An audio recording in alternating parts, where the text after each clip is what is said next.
Hello viewers and welcome to this new video. Today we are in my laboratory where I build my models, and we are in particular in the Lego building sector.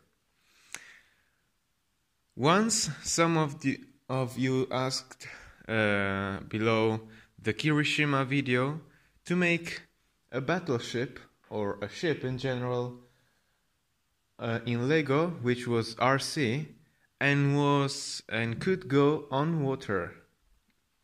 So I almost forgot about that. I had this video in program, but there were other videos I could make. But now I can't make lots and lots of video, so I decided to do this one because it was simple, and also some of you remembered me about this. And so thank you for reminding me this thing. So today I'm gonna show you my idea how to build this kind of ship, an RC ship, Lego that can go in water. So let's see this idea. We have two types of hulls.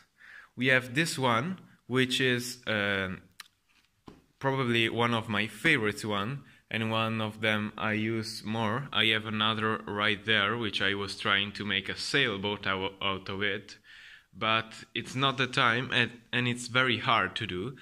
Maybe I'm gonna do a video also about that one. But today we are gonna focus on the RC boat, or warship in general.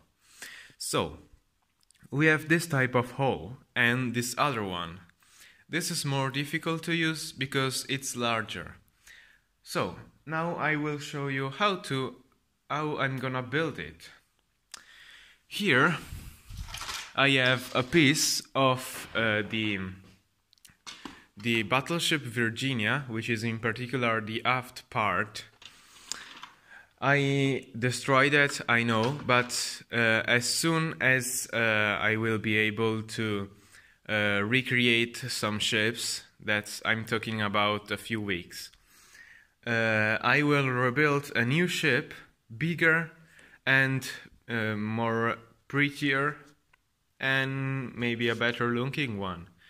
So yeah, also maybe RC also. As you can see, the maximum width, it's about 16 studs. This is a 8x16 platform, and as you can see, the maximum width of the ship is 16.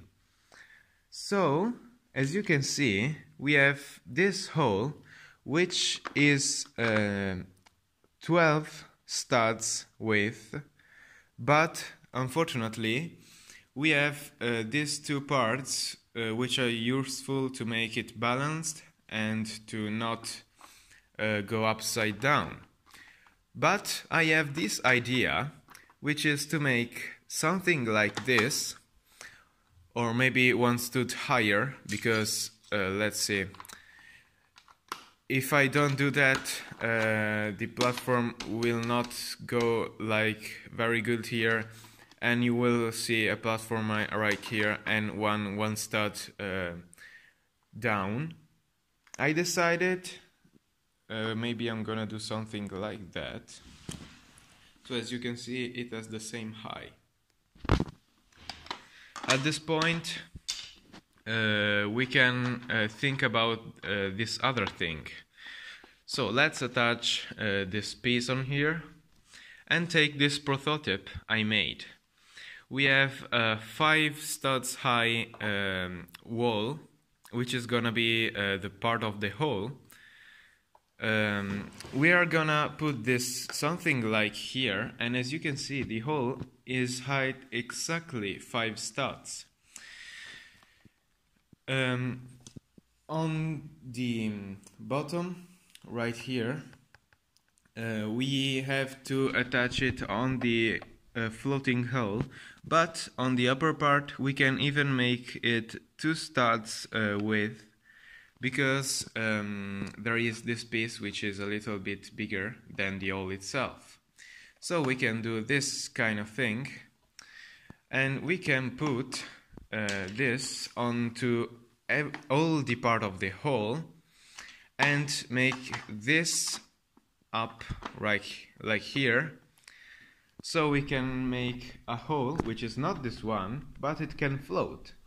We can make a personalized or customized hole with only this thing and making it with the exact weight of a classical battleship that I'm gonna make. And also we can continue with lots and lots of pieces, make it longer.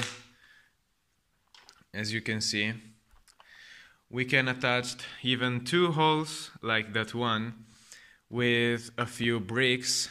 You know, it's hard because you don't have really a very nice height to make it a very nice platform, but you can still do something like making something like that and attached in more points, so you can make it stronger. But this is another problem. We are not gonna talk about this. So we have this idea. I have also other 2 ideas, which is making an even bigger ship with also this kind of holes. So let's remove this prototype by this ship. As you can see, the ship goes straight inside this other one and it fits very good. It has this kind of width,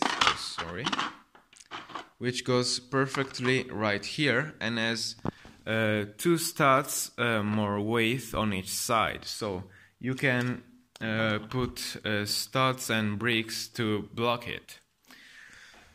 But the problem here is not the attachment, but again, the hole itself.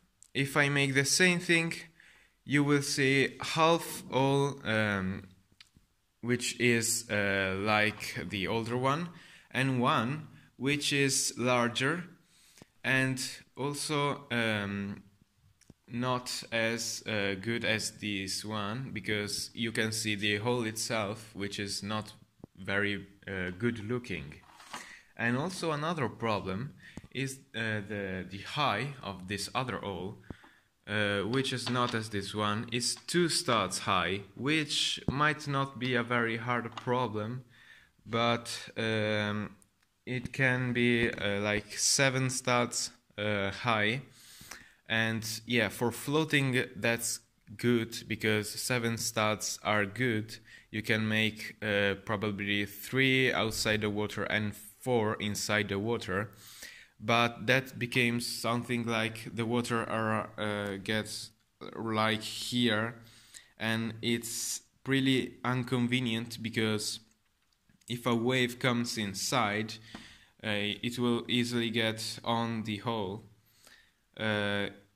Yeah, so with only this kind of hole, it is better with 2 kind of hole.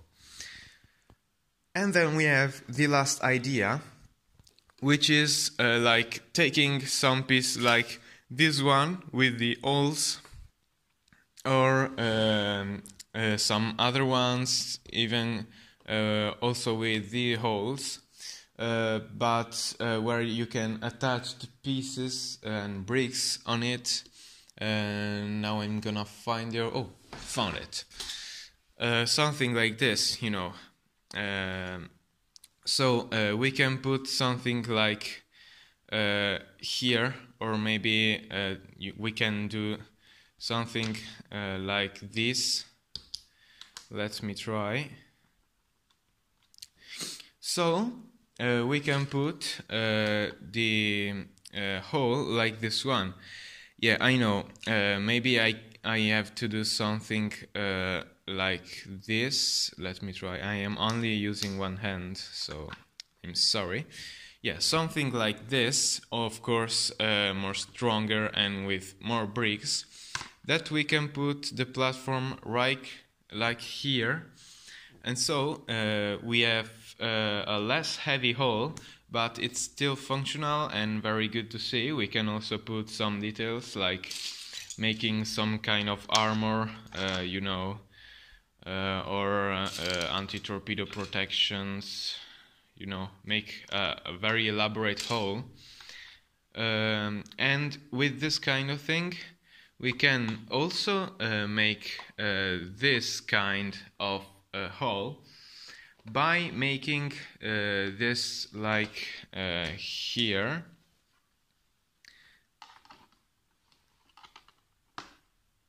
So the width is only two studs larger, but it's still very good. Maybe we can do an aircraft carrier about this because it's larger. But the problem with this, I haven't said that before, is that it's harder to do the bow and the aft, because yeah, with the aircraft carrier this goes good for the aft, but not for the bow, because it's longer and we have to do a slice bow. But anyways, my favorite idea is yeah, like this one, but I'd prefer to do this because it might be easier. But I'm not very confident about this one because I think it can be too heavy. So please write in the comment what do you think about this. Oh yeah, I forgot. For the motors, we still have, let me find one good, maybe this one can be good. These are the old battleship's motor. This might be for the rudder, which is the steering, and this for the propellers. We can good easily something like making the motors like here. Imagine that this is the mechanism for the propellers and rudders in general, and make the battery box inside here covered by the superstructures, and the receiver also in the superstructure. Something like my old floor battleships RC in Lego. But the only difference is that this is a little bit higher and has the propeller going down into the water. Okay, so that's all. I was saying I'm not sure which kind of idea is the best. I'm not very confident about the two holes, but I'm not decided which is the best between the one with the hole like that or the one with the hole like that. So please write me in the comment what do you think about this idea, and which of these two, or even with the other hole, is the best to make. So write to me. I will make a video as soon as you write in the comment. So let's see on the next video. Bye bye.